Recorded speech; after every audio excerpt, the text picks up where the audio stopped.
रत्नागिरी जिल्ह्यामध्ये 4 नगरपरिषदा आणि 3 नगरपंचायतींच्या निवडणुका लागल्या। मात्र राजकीय वर्तुळाचं संपूर्ण लक्ष लागलंय ते रत्नागिरी नगरपरिषदेच्या निवडणुकीकडे। कारण उद्योगमंत्री उदय सामंत यांचं हे होम ग्राउंड आहे। नगराध्यक्ष जनतेमधून निवडून येणार असल्यामुळे सर्वांच्या नजरा नगराध्यक्ष पदाच्या उमेदवारीकडे लागल्या। मात्र उमेदवारीची माळ कुणाच्या गळ्यात पडणार हे अद्याप कोणत्याच पक्षाकडून स्पष्ट झालेलं नाही। त्यामुळे इच्छुकांचं टेन्शन देखील आता वाढलंय। पाहूया या संदर्भातील हा एक खास रिपोर्ट। रत्नागिरी नगरपालिकेचा नगराध्यक्ष कोण होणार? नगराध्यक्ष पद सर्वसाधारण महिला प्रवर्गासाठी राखीव। सामंतांच्या होम पिचवर शिंदेंच्या शिवसेनेकडून 4 जणे इच्छुक। महाविकास आघाडीकडूनही दोघींची नावं चर्चेत। उद्योगमंत्री उदय सामंत यांचं होम ग्राउंड असलेली रत्नागिरी। गेल्या काही वर्षांपासून सामंतांचं रत्नागिरी नगर परिषदेवर एक हाती वर्चस्व राहिलंय। फडणवीसांच्या मंत्रिमंडळातील एक महत्त्वाचे मंत्री आणि शिवसेनेच्या प्रमुख नेत्यांपैकी एक असलेल्या सामंतांसाठी रत्नागिरी नगर परिषदेची निवडणूक प्रतिष्ठेची आहे।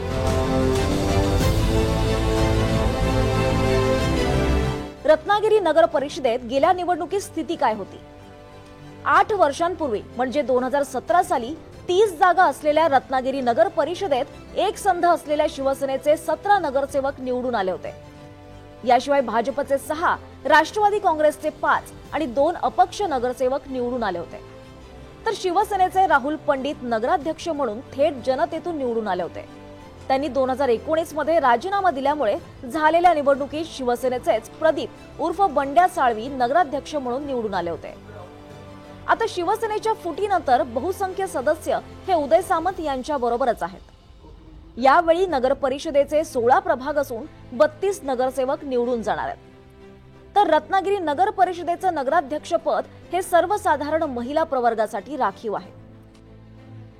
14 तारखेला आमच्या उमेदवारांना एबी फॉर्म घेतले आणि 16 तारखेला आम्ही नगराध्यक्ष पदाचा फॉर्म भरू। पण हे सगळं करत असताना तुमच्या विश्वासावर आम्ही हे फॉर्म भरणार आहोत।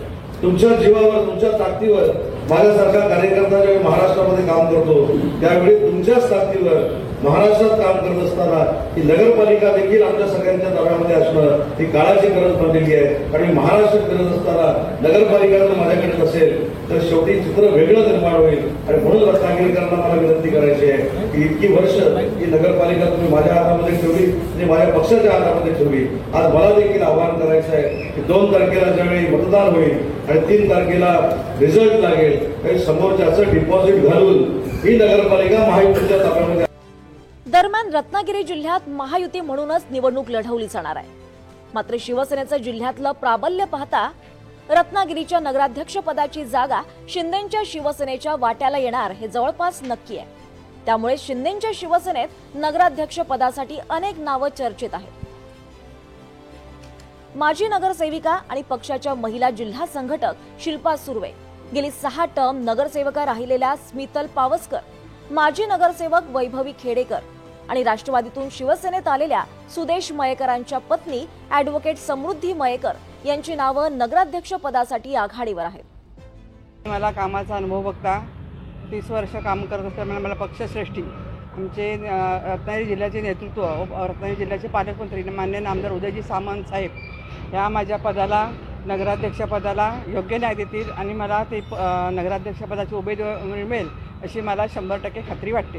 2011 पासून मी रत्नागिरी नगर परिषदेमध्ये नगरसेविका म्हणून कार्यरत आहे आणि इथे काम करताना मला वेगवेगळ्या समित्यांचाही अभ्यास करायला मिळाला।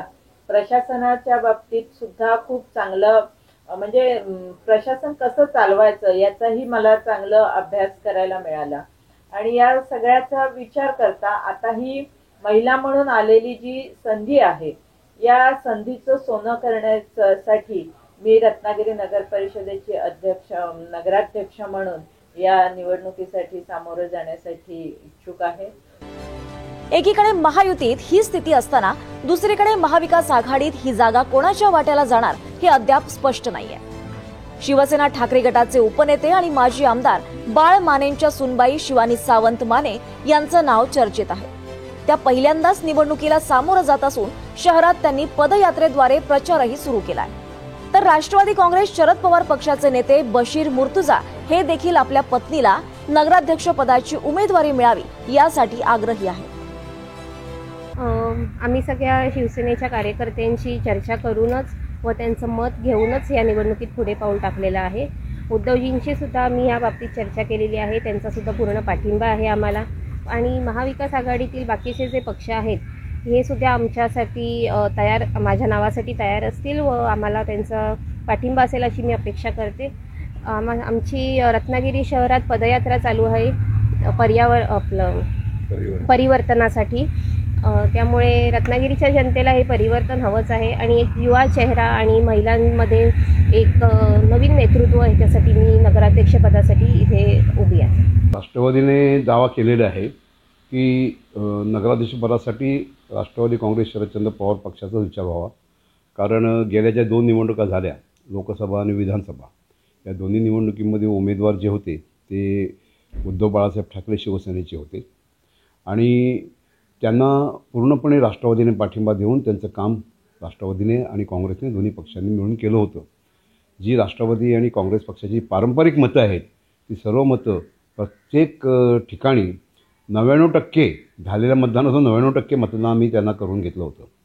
आणि त्याच वेळेला आम्ही एक आमची अशी इच्छा व्यक्त केली होती की भविष्यात होणारी जी निवडणूक आहे नगरपालिकांची, त्या ठिकाणी नगराध्यक्षपदाचा जो हे असेल निवडणूक, त्या निवडणुकीमध्ये राष्ट्रवादी काँग्रेसला संधी देण्यात यावी. उमेदवारी अर्ज भरण्याची शेवटची तारीख 17 नोव्हेंबर असल्यानं नगराध्यक्ष पदाच्या नावाचा निर्णय घ्यायला सर्वच पक्षांना जेमतेम 8 दिवस उरलेत. त्यामुळे प्रचारातल्या मुद्द्यांपेक्षा नगराध्यक्ष पदाच्या उमेदवारीची माळ महायुती आणि महाविकास आघाडीकडून नेमकी कोणाच्या गळ्यात पडणार याकडेच सर्वांचं लक्ष लागलंय. राकेश गुडेकर, NDTV मराठी, रत्नागिरी.